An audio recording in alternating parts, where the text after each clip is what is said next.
এই শোন দু চারটে ডায়লগ মেরে নিজেকে হিরো ভাবছিস আরে তুই বাচ্চা আছিস সামনে যেদিন পড়বি তোর হিরোগিরি ঘুচিয়ে দেবো নামটা শুনে রাখ সেন সাউন্ড।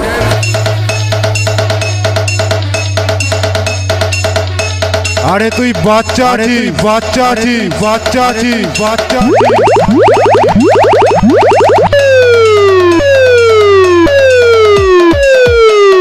मेरा नाम मालूम है Sen Recording Ketugram।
मेरा नाम मालूम है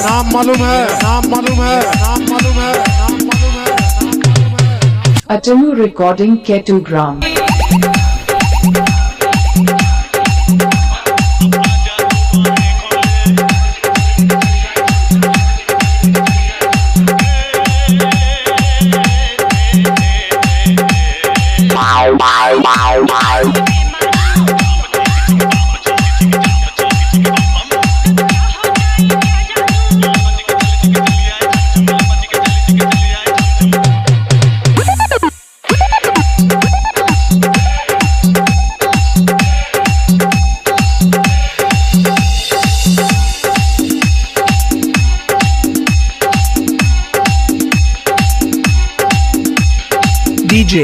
DJ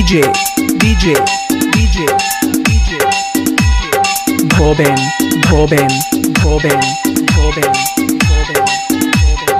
Your gram say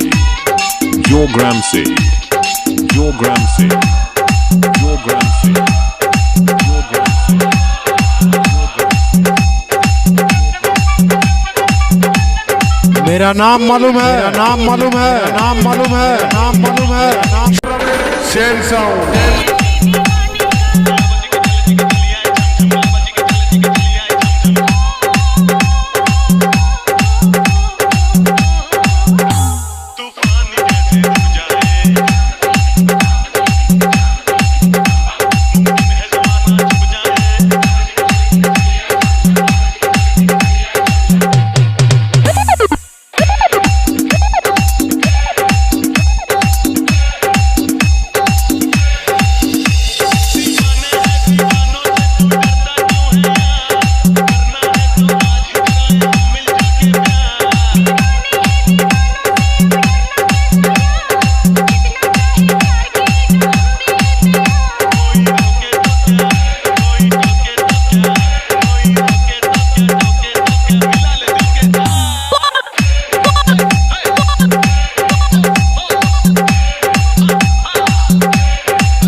audio mix Sen Recording Ketugram। पूर्व बर्धमान